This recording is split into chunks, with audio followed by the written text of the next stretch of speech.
हे दोस्तों, कैसे हैं आप। मैं आलोक इंडियन फिर से आपका एक बार स्वागत करता हूँ अपने श्री चैनल पे। And today we have to be discuss about the next part of the geological history of the earth. ठीक है, पृथ्वी की भूगर्भिक इतिहास के नेक्स्ट पार्ट पे हम आपको ले चलते हैं। अभी तक के डिस्कशन में हमने डिस्कस किया था super ion of pre Cambrian, या कह सकते हैं प्री कैम्बियन एरा के बारे में हमने डिस्कस किया था, जिसमें हमारा 3 इयॉन्स आते हैं, हेडियन, आर्कियन एंड प्रोटोजोइक। यहाँ आप देख सकते हैं कि हेडियन, आर्कियन और प्रोटोजोइक को एक साथ हमने क्या कहा, प्री कैम्बियन सुपर इयॉन का या प्री कैम्बियन एरा भी कहते हैं। ठीक है, तो इसका मतलब है कि हमने पहले वीडियो में जो है exactly about 4.8 billion to 570 million तक का डिस्कशन कर लिया था।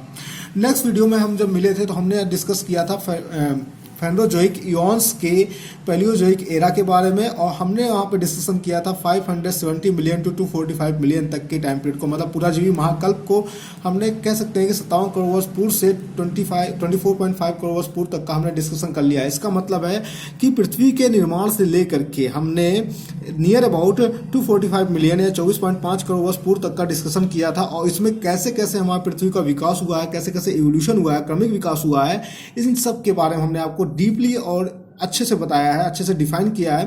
तो प्लीज़ अगर आपने पिछले वीडियोस नहीं देखे हो तो हमारा लिंक नीचे हम प्रोवाइड करते हैं डिस्क्रिप्शन में, आप उनके थ्रू हमारे पिछले वीडियो को देख लें, ताकि आगे जो हम पढ़ाने वाले हैं वो सब समझ में आ जाए आपको, और अच्छे से आप इसको एक क्रमिक रूप में रख पाएँ। Okay, now we have to become about Mesozoic era, okay, या मध्यजीवी महाकल्प। The period is that 245 million to 65 million. ठीक है, मतलब 245 मिलियन से 65 मिलियन, या हिंदी में कहें तो 24.5 करोड़ वर्ष पूर्व से लेकर के 6.5 करोड़ वर्ष पूर्व तक। तो हम इसमें डिस्कस करने वाले हैं कि 24.5 करोड़ वर्ष पूर्व से 6.5 करोड़ वर्ष पूर्व तक पृथ्वी के क्रमिक विकास में क्या क्या या कौन कौन से जीवों की उत्पत्ति होती है। आओ चलते हैं हम फिर से आज के अपने टॉपिक पर। ठीक है, तो हमने कहा ये कौन से इयॉन्स में आता है, फेनोजोइक इयॉन्स में आता है, जिसका टाइम पीरियड हमने यहाँ पे गिवन किया है। ठीक है, एरा कौन सा होता है, मेसोजोइक एरा होता है या मध्यजीवी महाकल्प होता है, जिसका टाइम पीरियड भी हमने 245 मिलियन टू 65 मिलियन रखा है। ठीक है, तो टाइम पीरियड गिवन है। आफ्टर दैट जो हमारा महाकल्प, मतलब कि एक मेसोजोइक महाकल्प है, ठीक है, या मध्यजीवी महाकल्प है, उसको 3 पीरियड में डिवाइड किया गया है, 3 कल्प में विभाजित किया गया, और इन तीनों कल्पों को एक साथ जो हम कह सकते हैं वो सेकेंडरी पीरियड कह सकते हैं, कि मतलब द्वितीय कल्प कह सकते हैं। ओके, तो इसमें सबसे पहला आता है ट्रियासिक पीरियड, मतलब कि ट्रियासिक कल्प आता है, जिसका पीरियड होता है 245 मिलियन टू 208 मिलियन। ओके, मतलब 24.5 करोड़ वर्ष पूर्व से लेकर के 20.8 करोड़ वर्ष पूर्व तक। ठीक है, तो अभी तक हमने क्या देखा कि डेवलपमेंट ऑफ रेप्टाइल, मतलब कि जो रेप्टाइल्स का उत्पत्ति हुआ था हमारे पिछले, कब हुआ था, कार्बोनिफेरस पीरियड में। पिछले वीडियो में हमने बताया था कार्बोनिफेरस पीरियड में हुआ था।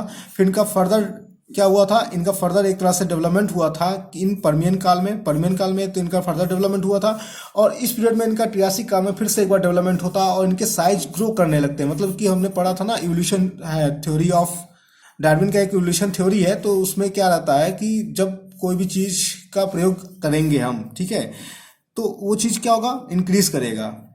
तो वैसे ही मान लीजिए कि डेवलपमेंट ऑफ रेप्टाइल का समय समय पे क्या हुआ, इवोल्यूशन हुआ, क्रमिक विकास हुआ, और इस तरह से जो रेप्टाइल का साइज है वो भी ग्रो करने लगा, उनकी संख्या भी बढ़ने लगी, और इसी कारण से ट्रियासिक पीरियड को हम एज ऑफ रेप्टाइल भी कहते हैं, मतलब कि रेंगने वाले जीवों का युग कहते हैं। ठीक है, और ट्रियासिक काल में ही हमारे फ्रॉग, मेढक और टर्टाइल, मतलब कछुओं की उत्पत्ति होती है। वैसे टर्टाइल और फ्रॉग जो होते हैं ये एम्फीबियन है, क्या है, एम्फीबियन है। ठीक है, एम्फीबियन का मतलब होता है उभयचर। क्या होता है, उभयचर। ठीक है, उभयचर, और ये जो होते हैं जल और स्थल, ठीक है, जल और स्थल दोनों पे रह सकते हैं। ठीक है, इनका जो फॉर्मेशन हुआ था किसमें हुआ था, डिवोनियन काल में, डिवोनियन पीरियड में। ठीक है, या डिवोनियन कल्प में इनका फॉर्मेशन होता है। ठीक है, लेकिन एम्फीबियंस का फॉर्मेशन की बात कर रहे हैं, एम्फीबियंस की फॉर्मेशन जो डिवोनियन पीरियड में होता है, डिवोनियन पीरियड में है। बट जो फ्रॉग जैसे या टर्टाइल जैसे जो डिवोनियन मतलब एम्फीबियंस थे, इनका फॉर्मेशन ट्रियासिक पीरियड में आकर के होता है। ठीक है, मतलब कि एक तरह कह सकते हैं कि एम्फीबियंस का भी डेवलपमेंट हो रहा है, और यहाँ पे फ्रॉग और टर्टाइल जैसे एम्फीबियंस बने हैं। ठीक है, फिर नेक्स्ट है ज्यूरेसिक पीरियड। ज्यूरेसिक पीरियड का मतलब होता है इसका एज जो है 208 मिलियन से लेकर के 144 मिलियन तक का है, मतलब 20.8 करोड़ वर्ष पूर्व से लेकर के 14.4 करोड़ वर्ष पूर्व तक का टाइम पीरियड है। और इस जुरासिक पीरियड में, ठीक है, इसका जो नाम है जुरासिक, ये नाम पड़ा है कि एक जूरा माउंटेन है, कहाँ पे, स्विट्जरलैंड में। स्विट्जरलैंड में एक जूरा माउंटेन है, उसी स्विट्जरलैंड के जूरा माउंटेन के नाम पे इसका नाम जुरासिक पीरियड पड़ा है, ठीक है। तो इस जुरासिक पीरियड को हम कहते हैं एज ऑफ डायनासोर। कहने का मतलब कि जो रेप्टाइल्स अभी साइज ग्रो कर रहा था, बड़े बड़े हो रहे थे, बहुत बड़े फॉर्म में चेंज हो जाते हैं, और यही रेप्टाइल्स जो है डायनासोर का रूप ले लेते हैं। किसका रूप लेते हैं? डायनासोर का रूप लेते हैं। और इसीलिए जुरासिक पीरियड को या जुरासिक युग को डायनासोरों का युग भी कहा जाता है, ठीक है। और इस पीरियड में क्या हुआ था कि जलचर, मतलब कि पृथ्वी पर रहने, मतलब पानी में रहने वाले, स्थल में रहने वाले और आकाश में उड़ने वाले तीनों तरह के जीवों की उत्पत्ति हो गई थी, ठीक है। Next one is the Cretaceous period, ठीक है। तो क्रेटेशियस पीरियड में क्या होता है? क्रेटेशियस पीरियड का जो टाइम पीरियड है 144 मिलियन टू 65 मिलियन तक का है, मतलब 14.4 करोड़ फुट से 6.45 करोड़ फुट तक का टाइम पीरियड होता है। और इस काल में जो हमारा जुरासिक पीरियड में ओरिजिनेटेड डायनासोर थे, मतलब जुरासिक पीरियड में जो डायनासोर की उत्पत्ति हुई थी, उनका क्या हुआ? उनका खात्मा हुआ, मतलब समाप्ति हुई, एक तरह से वो विलुप्त हो गए, कहने का मतलब एक्सटिंक्शन हो गया उनका, ठीक है।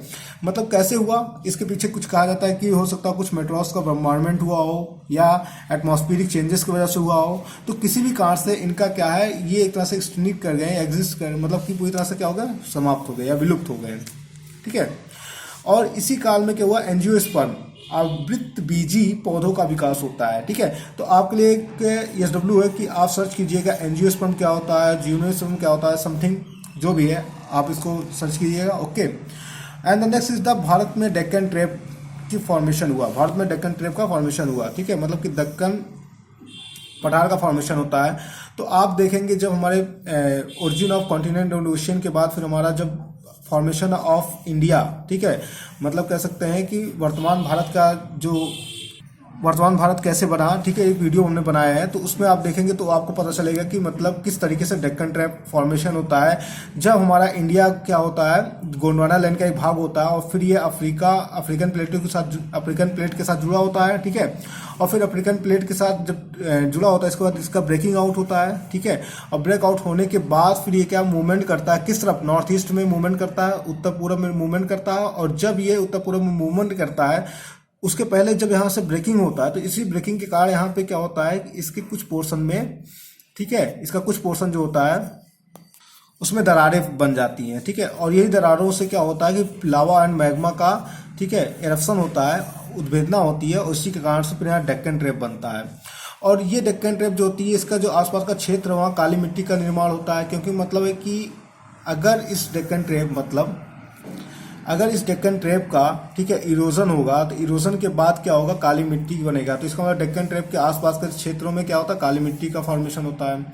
और इसी क्रेटेशियस पीरियड में क्या होता है? रॉकी और इंडीज की उत्पत्ति की भूमिका तैयार हो जाती है। कहने का मतलब कि अब नेक्स्ट वीडियो में हम क्या देखेंगे कि रॉकी और इंडीज का फॉर्मेशन कैसे होता है, कैसे हमारे अल्पाइन माउंटेन का फॉर्मेशन होता है, या कह सकते हैं टर्सरी युग के माउंटेन का फॉर्मेशन होता है। क्योंकि टर्सरी युग के माउंटेन का निर्माण या किस काल में हुआ, ये इंपॉर्टेंट होता है, क्वेश्चन पूछे जाते हैं। इसलिए अगले वीडियो में हम जीवों की उत्पत्ति के साथ साथ ये भी इंक्लूड कर देंगे कि कैसे कैसे हमारे टर्सरी माउंटेन का किस किस पीरियड में फॉर्मेशन होता है, ठीक है, या किस किस एपॉक में, किस किस युग में फॉर्मेशन होता है। तो आप प्लीज़ उस वीडियो को जरूर देखिएगा, भूलिएगा नहीं, क्योंकि ये जो है एक तरह से आपका पूरे माउंटेनियस क्षेत्र, मतलब कि पर्वत का निर्माण किस काल में होता है, ये भी कवर करेगा, और साथ ही साथ हमारे एज ऑफ अर्थ को भी कवर करेगा, और बहुत सारे सब्जेक्ट के, बहुत सारे विषय के, मतलब ज्योग्राफी के बहुत सारे टॉपिक का ये एक तरह से न्यू बनने वाला है, ठीक है। तो प्लीज़ अगला वीडियो जरूर देखिएगा, और प्लीज़ हाँ, लाइक शेयर सब्सक्राइब कीजिए, और मिलते हैं नेक्स्ट वीडियो के साथ। सब्सक्राइब करना मत भूलिएगा, ताकि आपको मेरे वीडियो सबसे पहले आपके पास पहुँचे। Okay, bye.